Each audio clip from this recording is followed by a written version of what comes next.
Hi, I'm Barb from My Girlfriend's Quilt Shop, and I want to show you how to set up a stitch on the Imagine or the Victory. And these machines are pretty much the same. The Victory actually replaced the Imagine. Oh. But if you have an Imagine, this still works. So your machine will come with this. This is called the Quick Reference Threading Guide, and this is for the Victory. Don't you love this? Will I get one of those if I buy another machine? Yes, all of our sergers have these. And they're individual for each machine. They are. And what's nice about this one is that I took this out and laminated That's it. a good idea. So I would have it all the time. And it's in color. It is. All right, so right here, they're showing you, I love the pictures because they're showing you, there's my lower looper in blue. I can see over here in this picture. And that's that will underneath. be my stitch. And my upper looper is gold, and there it is.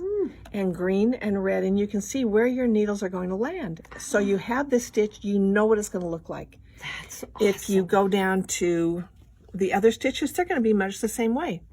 And they're showing you what they all look like. They are. Everyone will show you. And it's showing you where you need to have everything selected. All right, so when you set up your stitch, the 4-thread overlock, you have your left needle and your right needle in.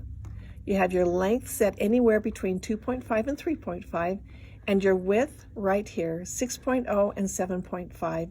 Stitch selector in A. Now let me set that up for you. Okay, right here, here's my stitch selector. Right That's there. going to be an A. Okay. So I've set up my stitch selector. I've got my width. Your widow one. My wee widow knob, yes. Now I want you to look on this knob. There are different numbers on there. There's a large number that's actually printed larger, and it is a larger number. So 5.5 is the same as the 3.0. Now the 5.5 is the large number, goes to the left needle. That means that's how many millimeters that is away from the blade. Okay. And if the right one is 3. And the reason they've written 2 numbers on there is if you're only using the right needle, then you want to know how far away the blade is from it. Oh, and that would be the small. And that would be the smaller one is the right needle. Now this one says anywhere between a 6.5 and a 7. And also in here there's only 7.5 only exists once on this knob. So you don't have to try which 7.5. There's only one. Okay. Okay? So I can be anywhere right in here. I am good. See how fun that is? All right, and my length should be 2.5 up to 3.5. So there I am. And where are we going to? That arrow? Yep, right there. There's the arrow. Oh, okay. I see that. Yep. Okay, that's a pretty good stitch. Now I've got my blade locked down. It doesn't say anything here about the blade, but I actually want my blade up. Okay. All right.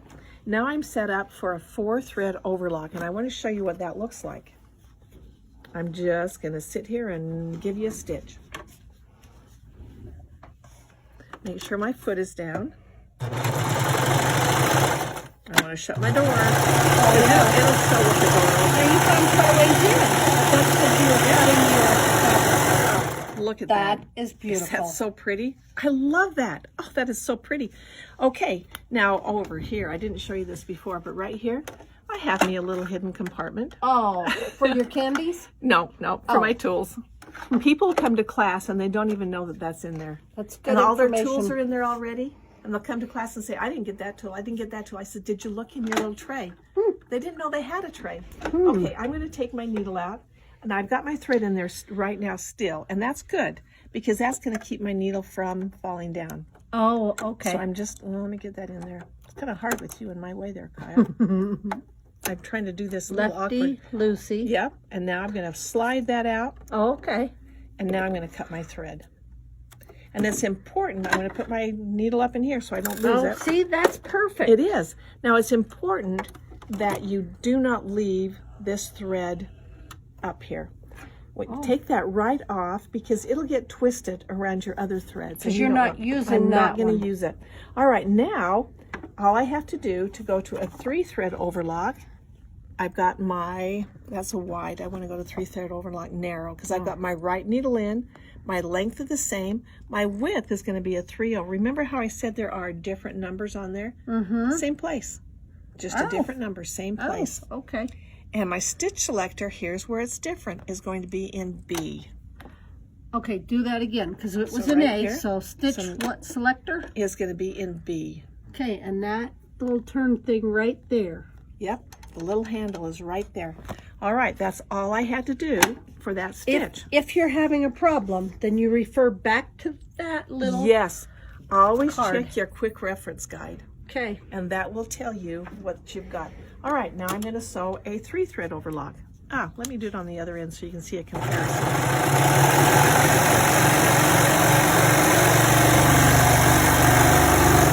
Barb likes to dry fast. I do.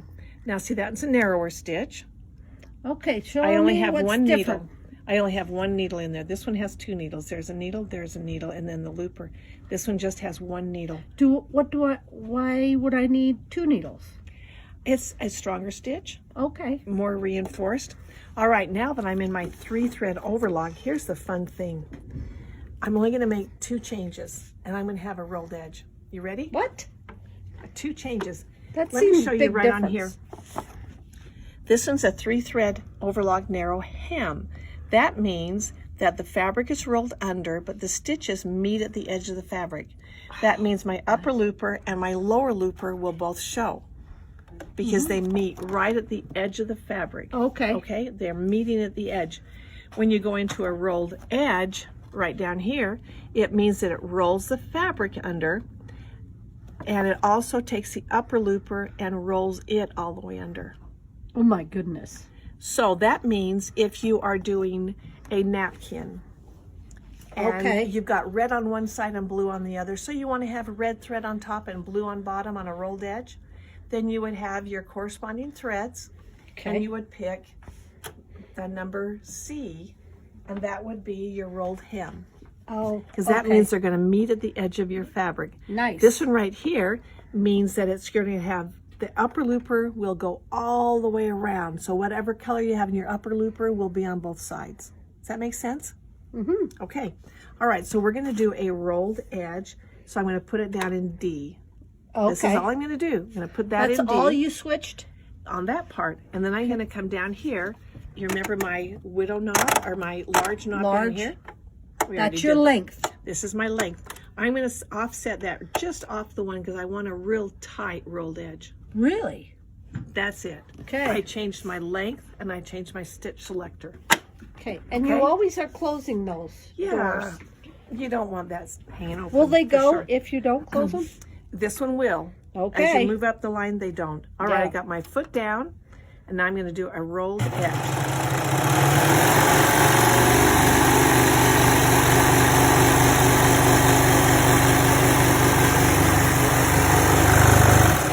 Oh my goodness. Is that so pretty? That is really I pretty. love that. You can't even see the needle thread.